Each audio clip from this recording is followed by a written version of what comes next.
Chiefs continue to roil around in the exclamation of what happened on Sunday Night Football, what it means, and where they're going with a bit of news that came out on Monday as to what the future of this team is looking towards the playoffs. We're going to get into it today on Locked On Chiefs.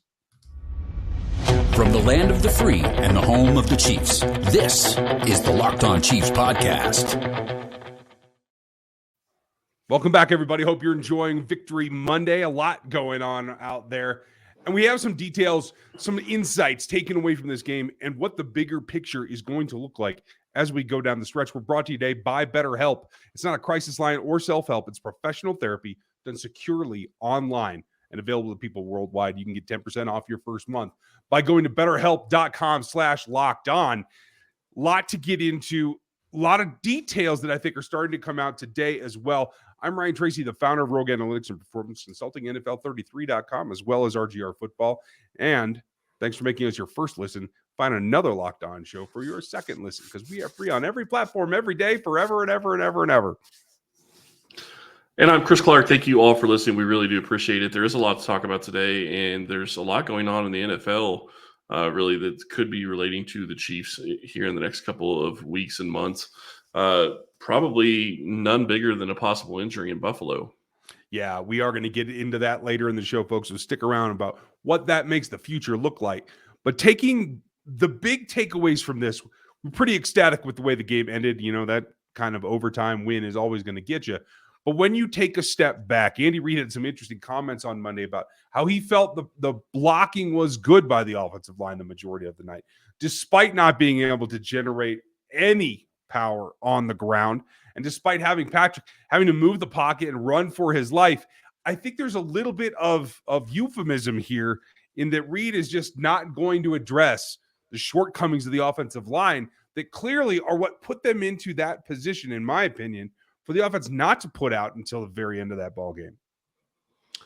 Is it that he's not going to address the lack of offensive line at times, or is he just not going to call it an offensive line issue because the wide receivers aren't getting open? I think there's a little bit of both there. I do think that if you watch a lot of Patrick sacks, and when he was hurried, it was on stuff that he was designed to already have the ball out, and he was trying to do what he does, and that's going to cause more pressure. I'm not saying it's all on Mahomes. I'm just saying I can remember specifically seeing an Orlando Brown sack where it was a 5-step drop. Patrick had to throw the ball at the top of his drop, and he held it, and Brown got beat for a sack. To me, that's more on Patrick than it really is on Brown. He's got to get the ball out and get rid of it if he's not going to do anything or step up into the pocket, because Brown did what he needed to do and got the guy around the edge, at least to start with. Okay, so that's a fair take on it. In the end of the day, it's Patrick doing Patrick things that got them out of that. So how concerned does that make you, taking a look at the game overall, about, yes, you live by fire, you die by fire. In this case, they ended up winning, but I don't know that this game is repeatable over and over and over. Do you? No, I don't. I don't think it's repeatable. And I want to be clear. I'm not saying the line played great. That is not at all what I'm saying. What I'm simply saying is that Patrick still causes some of his own pressure at times. And that's going to be the case because of the way he plays. So is Orlando Brown going to work out in Kansas City long-term? Probably not. I think that what we've seen last year and this year, he is not going to be the long-term answer left tackle. I think Kansas City is going to have to address that this offseason. I don't know if they're going to do it in the draft or they're going to go out and try to get somebody in free agency, but it's definitely got to be a position that they got to get fixed. And then you have the other offensive side at right tackle, and that was a problem at times last night too. But it wasn't just those two guys. Trey Smith had a rough night. Yes, he's going to be against one of the best defensive tackles in the league, but Trey Smith had a rough night. Creed Humphrey had another uncharacteristic miss in the middle that caused pressure early on Mahomes. There was a lot of things that played into it, and the Titans did something that a lot of teams haven't been able to do in covering Kansas City and not allowing anybody to get free. Yeah, I mean, for the most part, I think there's one guy in particular we need to talk about in the next segment that did a pretty bang-up job. We'll go from there. But you're right in that despite all the trouble, to be able to put this line together, and I felt that they played better down the stretch. I felt like you come away with the idea that, particularly in the short yardage, you saw Wiley have a really crushy block on Simmons at one point. Bottom line is that this team's resiliency that they showed last night, led by Patrick Mahomes, but also with a number of contributors, that big catch by Noah Gray that we saw, the line stepping their game up, a lot of things there. It all comes together as a package to set them up for what they can continue to do. Now, Jacksonville's coming down the week. We'll talk about them later in the week. We're going to kind of hang on this for today.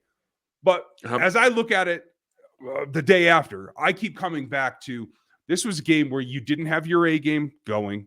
You had to fight and claw. The defense found it. They sparked some things. Patrick picked it up, did the rest. But it does have to be still 11 guys on offense doing something to help that play be survivable and effective. And that's, I think, my big thing is that it was ugly, but it was resilient. And the big takeaway for me is that if you can do that against a Tennessee Titans team that has the same record as you do, is maybe a little under-heralded as well, and play a very close game against the Buffalo Bills that we saw a few weeks ago. We'll talk about them coming up later. But those two games in particular tell me that you're ready to take what the league has to give you and take that punch on the chin or wherever they get you and be able to come back from it consistently. Yeah, and I will say this, just because there is a clip out there, I think our buddy Seth retweeted it. It's from Lawrence Tynes. Kadarius Toney laid Bud Dupree on his butt. It was glorious. To see a wide receiver be able to step in and do something like that, and I know he's not a small guy, but I was not expecting that from him. Yeah, no, we're going to talk about him as well as some of the other receivers as we get into the next segment about who stood out. But from the team standpoint, you have to feel better today than you did yesterday, even though during the time you were pretty frustrated, right? Yeah, I think you have to feel better. I think that you look at what the result is and you realize it doesn't matter if they win by 15 or they win by 3. It's still a win in the National Football League. You're going against one of the better teams, record-wise at least, in the National Football League. And now you have an extra game up on them. You beat them. So if somehow they end up in the playoffs, you're going to have that over them as long as your record is at least as good as theirs. Yeah, it takes confidence. And there's an easy way from some friends of ours to help get your confidence back. We'll talk about the wide receivers and what this does for their confidence coming up. This show is sponsored by BetterHelp Therapy Online. Have you ever wanted to try to figure out what your next job is going to be or what your next career is going to be? Have you ever been looking for it or being in a time of transition trying to figure out what is next? Unfortunately, life doesn't come with a user manual, so when it's not working for you, it's normal to feel stuck. Everyone deserves to feel their best. BetterHelp makes it easier to get started. As the world's largest therapy service, they've matched millions of people with professionally licensed and vetted therapists available 100% online. I can tell you from experience, BetterHelp has helped me get to where I am today and where I am continuing to go. I really appreciate all that they're able to do. All the benefits of in-person therapy, plus it's more convenient, more accessible, and more affordable. Just fill out a brief questionnaire to match with the therapist. If things aren't clicking, you can easily switch to a new therapist anytime. It could not be simpler. No waiting rooms, no traffic, no endless searching for the right therapist. Get unstuck with BetterHelp. Learn more and save 10% off your first month at betterhelp.com/lockedon. That's BetterHelp, HELP.com/lockedon. And getting that BetterHelp to get your confidence up, I think, is something that they wanted to make a concerted effort last night. One guy that stands out to me as we take a look, not the leading receiver last night, but a guy that put in all the effort that I think you could ask of him, being what is becoming very clear that Juju Smith-Schuster is the second fiddle here. He is target number 2. I went back and I watched a couple of clips, and I'm just more and more satisfied with the way that he's approaching attacking defenses, knowing a little bit better, I feel, what Patrick is going to be looking for in a given play. Do you see that? No, I really do. And I think that he is getting into a groove with Patrick Mahomes.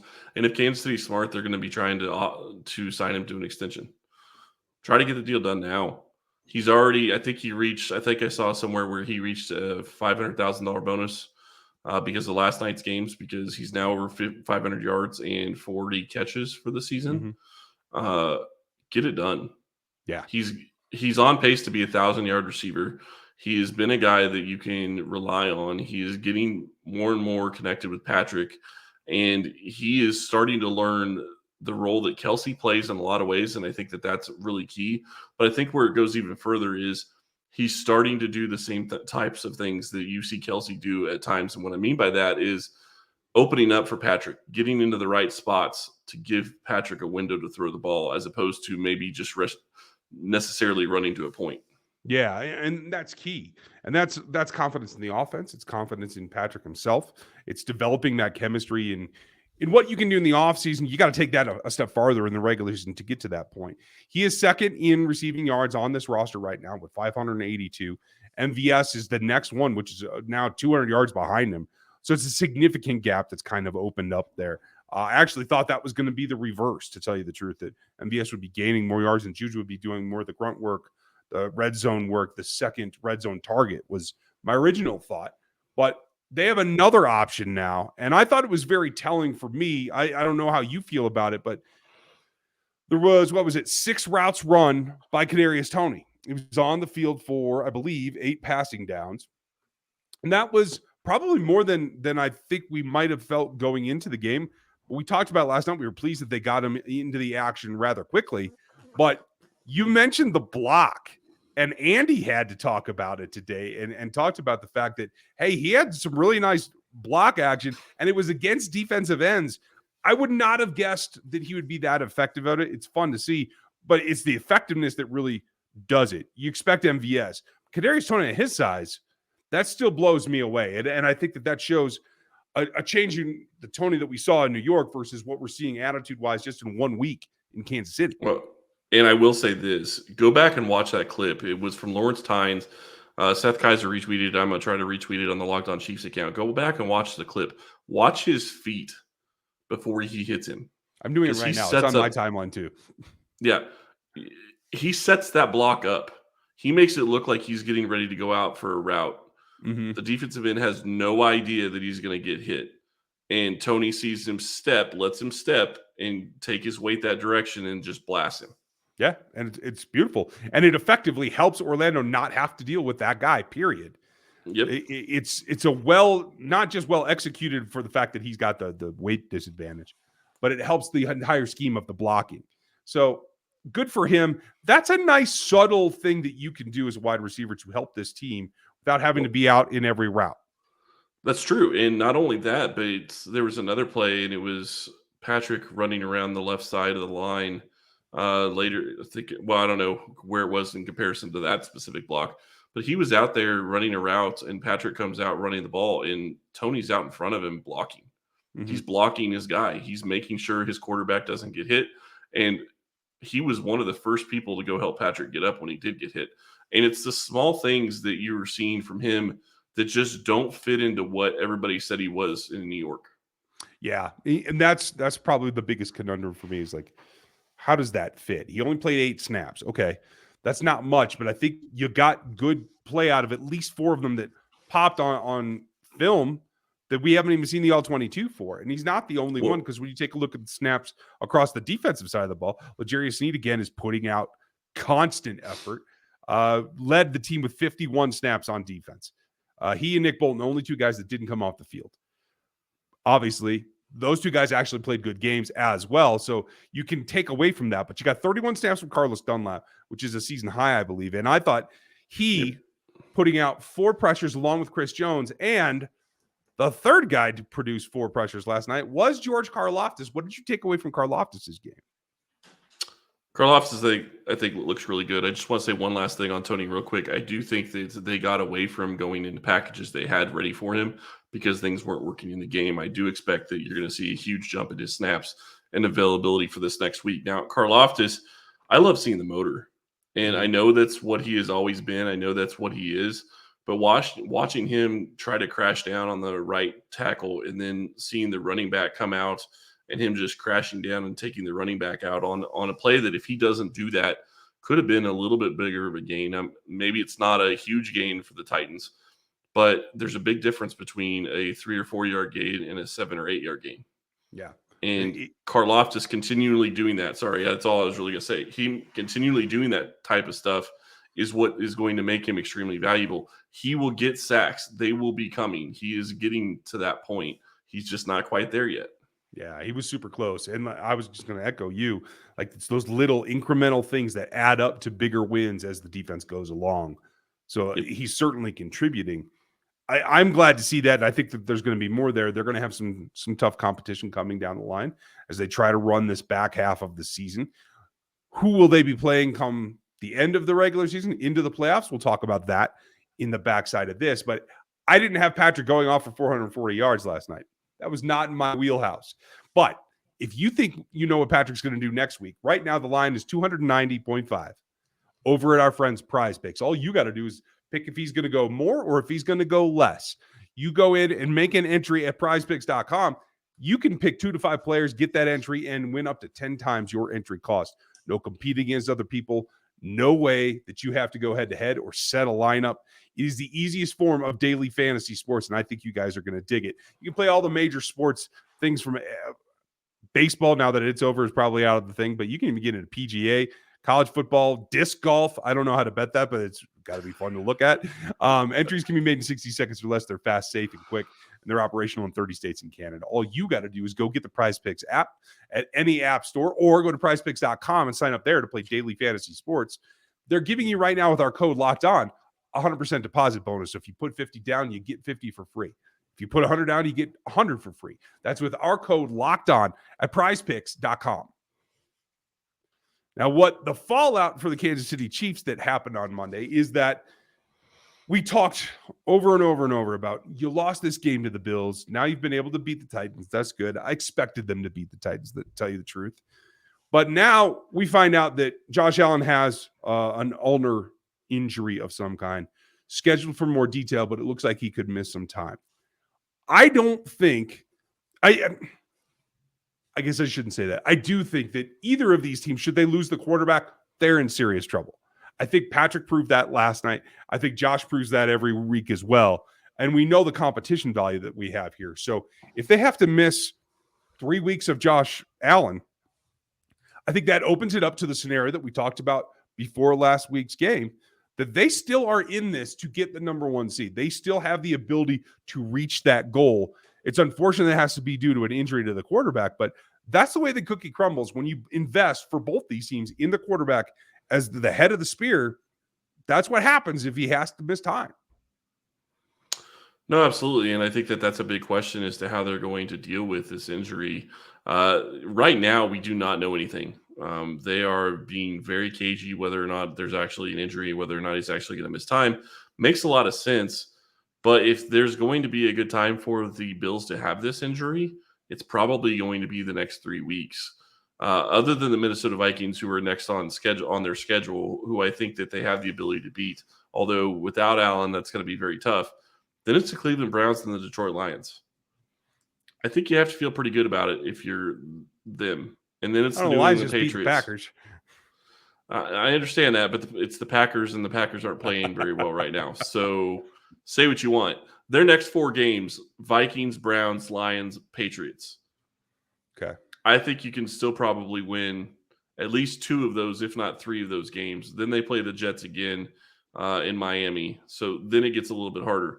But to your point, Allen is a fantastic quarterback. He is going to make a difference on their team. The question is he going to be available this next week? Is he going to be available for the next couple of weeks? He's had similar injuries before, so it isn't a one-time thing for him. This is a reoccurring type thing, and I'm not saying it's a normal type thing, but with how he was hit, it makes a lot of sense. Yeah, it does. And we'll wait to hear whether that really affects him or not, but the point being is that the way the league goes, every week to week, you could always be back in, especially if they're Kansas City Chiefs. Yep. And just to be clear, yes, I know he threw the ball almost 70 yards on the next snap. Adrenaline will allow you to do whatever your body really wants to do at that specific time. I watched the ball go 70 yards once. Oh, wait. Yeah, that doesn't mean I could throw it that far. Fair enough. Okay. Yeah, I think it all comes down, and I think the level of competition, I think what last night's game kind of shows you, and what this injury to Josh Allen and what the Bills did to the Chiefs earlier this year shows you, is there are teams that just have matchups. They have attitudes. They have whatever it is that makes them a tougher out than some other teams. Chiefs have had trouble with these Titans in the regular season. Big close with the Bills. We've seen it all come down. To survive that, I think, is a step forward. And I think we've seen playoff runs, playoff games be very, very different. So in looking at everything that happened last night, despite the fact that I'm frustrated that we only saw 6 snaps, Jalen Watson, he did have the injury, and only 12 snaps of Brian Cook, which I thought that was going to be a little bit more important. But you are looking to be stout against the run. That's interesting to me that they have switched Williams and Watson. Mm-hmm. I did not expect that. I think that may seem like they're thinking that Williams is starting to turn a corner. And if that's really the case, this defense has an opportunity to get a lot better. And I'm not trying to take anything away from Watson. I think he's played very well. But if Williams can step up and be better than what Watson has, and then they're 4 deep at corner, I think you're in a fantastic place for the rest of the season. Yeah, I think that was probably delineated by the matchup more than anything myself. But I think Josh acquitted himself quite well. So the idea being, as long as nobody gets hurt, then you're in good shape. Yeah. The guy that they graded out, I think, amazingly well when it comes to the fact that he hasn't been on the field. If you like PFF grades, then he's your number 2 corner on this roster in last night's game. If you don't care about their grades, it's still the fact they had a tackle. He got targeted twice and allowed 0 receptions. Trent McDuffie is back, played 49 snaps, and didn't allow anything of any circumstance whatsoever. I believe, in fact, the yardage was 0 against him. The completions were 0 against him again. But he did get a couple of targets at least. Yeah. And he took down Derrick Henry at one point, or at least slowed him down to where the rest of the defense was able to catch up. And that's a huge deal. Being able to slow him down, that's big, quite literally and figuratively for that matter. Yeah. What I will say, though, is you see what he was able to do. If he's able to continue to play better for Kansas City and they can continue to play very well against wide receivers going forward. And I want to be cautious how I say this because the Titans don't have great wide receivers. And Malik Willis was playing like crap and couldn't throw the ball to a wide receiver last night. So it was a combination of things in that regard. But if McDuffie can step in and be what he was in the week 1, and I'm really curious to see all 22 with him, this team is going to be very tough to throw against. It is. And it can only get better from here, given that, 3 of your top 4 are rookies. Snead is still Snead, recorded the only PBUs of the evening. Should have had that pick at the end, I was going to say, yeah. Needs to work on his hands. Well, if he had better hands, he'd be a wide receiver. So, hey, let's play corner and enjoy it. So let us know what you think. What's your big takeaway from this ball game? Leave it in our YouTube comments. Leave it in the Spotify reviews. We appreciate all of that. We're going to be back with you tomorrow with Matt Derrick as we start to move forward towards the Jacksonville Jaguars and what comes next. Old Fro Doug Peterson. They know each other pretty well. It should be a very interesting matchup. And we have a ton coming for you as we get closer to that ball game. Thanks for all of your time today. We appreciate it. Check out another Locked On show for your next listen, or the Locked On Sports Today show, the top news from every sport. That's over on its own feed on Odyssey and all the audio platforms. Thanks for being with us today. We'll talk to you tomorrow.